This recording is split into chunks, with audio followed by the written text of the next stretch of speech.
Good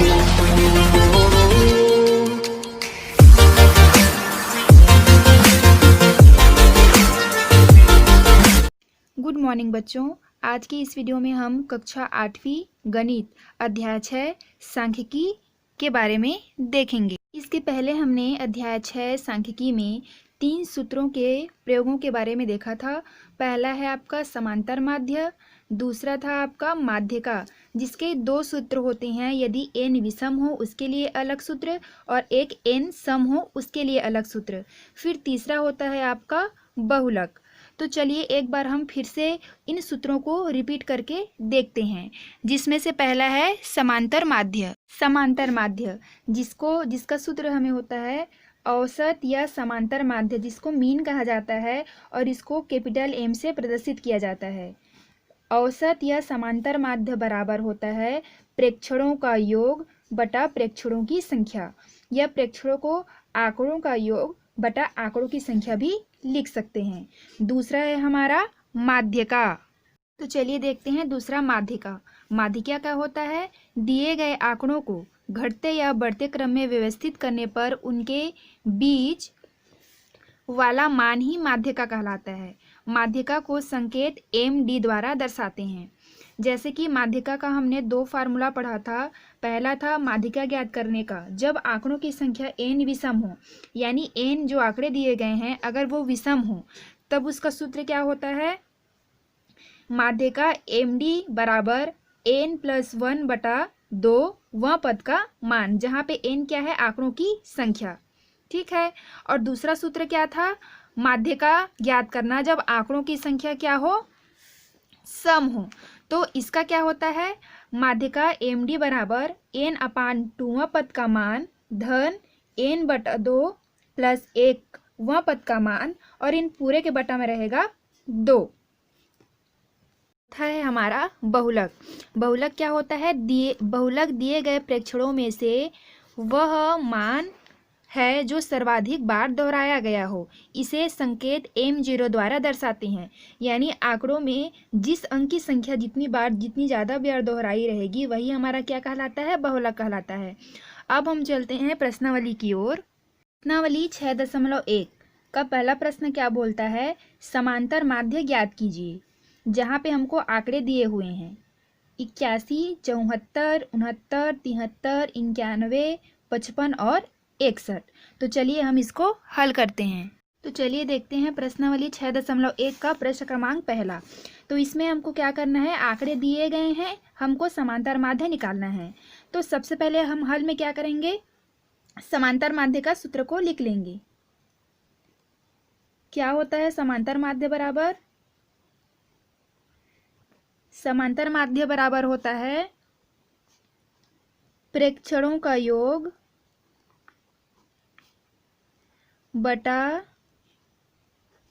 प्रेक्षणों की संख्या।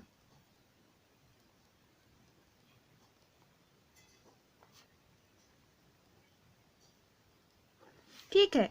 तो यहाँ पर प्रेक्षणों का योग हमारा कितना है? इनको सबको क्या करना है? जोड़ना है।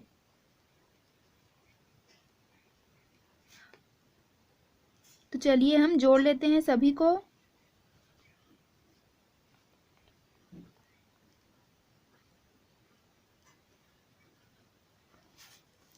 सबको लिखने के बाद में हम क्या करते हैं? इनको जोड़ लेंगे और बटा में हमारा रहेगा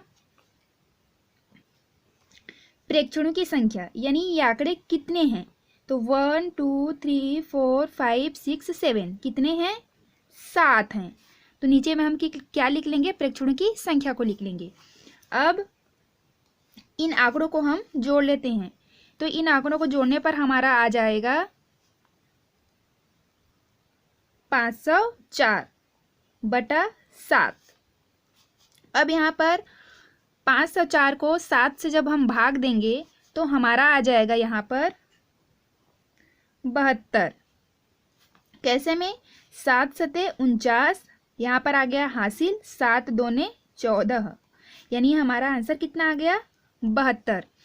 यानी समांतर माध्य हमारा कितना आ गया? 72 आ गया। अब हम चलते हैं प्रश्न क्रमांक दूसरा में। प्रश्न क्रमांक दूसरा हमारा क्या कहता है? 50 से 70 तक की सम संख्याओं का माध्य ज्ञात कीजिए।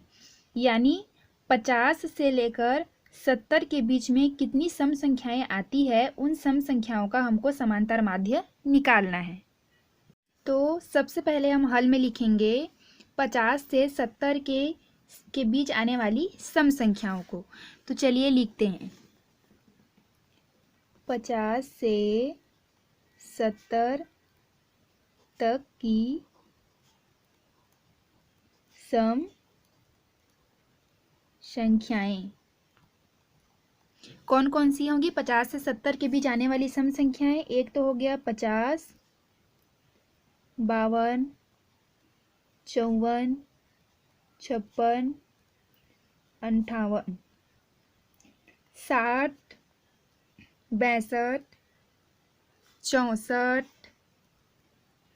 66, 68 और 70। ये 50 से 70 के बीच आने वाली सभी सम संख्याएं हैं। अब हमको इसका समांतर माध्य निकालना है। तो समांतर माध्य का फार्मूला क्या होता है, फिर से हम देख लेते हैं। समांतर माध्य बराबर होता है प्रेक्षणों का योग बटा प्रेक्षणों की संख्या। इन सभी प्रेक्षणों को हमको जोड़ना है। तो चलिए जोड़ते हैं।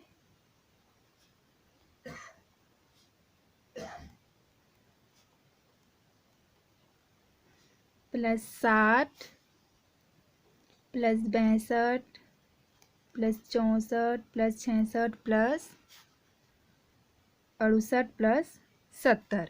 इतना को जोड़ने के बाद प्रेक्षणों की संख्या को लिखना है। तो प्रेक्षण कितने हैं? 1 2 3 4 5 6 7 8 9 10 11। तो यहाँ पे क्या लिखेंगे? 11 लिखेंगे।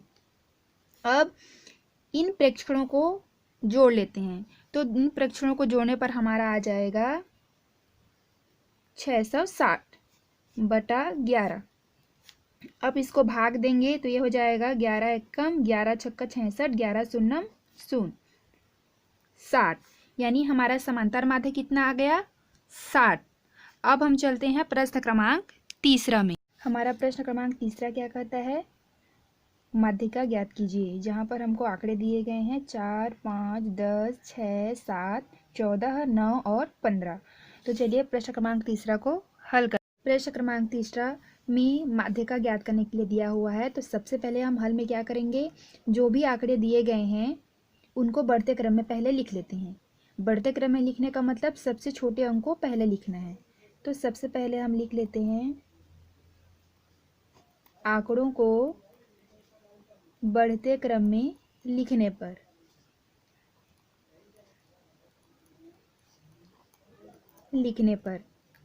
तो चलिए आंकड़ों को बढ़ते क्रम में लिख लेते हैं।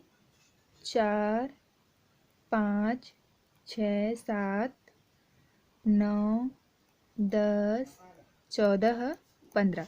यहाँ पर हमने क्या किया? आंकड़ों को बढ़ते क्रम में लिख लिया। अब यहाँ पर हम देखते हैं कि आंकड़ों की संख्या कितनी है, यानी n का मान। n का मान कितनी यहाँ पर कितना है? 1 2 3 4 5 6 7 8। n का मान हमारा कितना आ गया? 8। n मतलब होता है आंकड़ों की संख्या। तो यहाँ पर जो 8 आया है वो हमारा क्या है? एक सम संख्या है। और सम संख्या के लिए जो हमारा माध्यिका होता है उसका सूत्र क्या होता है? सम संख्या के लिए जब n का मान सम हो तब हमारा माध्यिका होता है, उस सूत्र को हम लिख लेते हैं। वो होता है n बटा दोवां पद का मान, n बटा दोवां पद का मान प्लस n बटा 2 प्लस 1वां पद का मान और इन सब के बटा में रहता है 2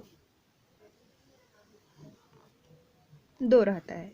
अब हम क्या करेंगे? n बटा दोवां पद का मान। तो n का मान हमारा कितना है? 8 है। यानी यहाँ पे हम क्या लिखेंगे? 8 बटा दोवां पद का मान।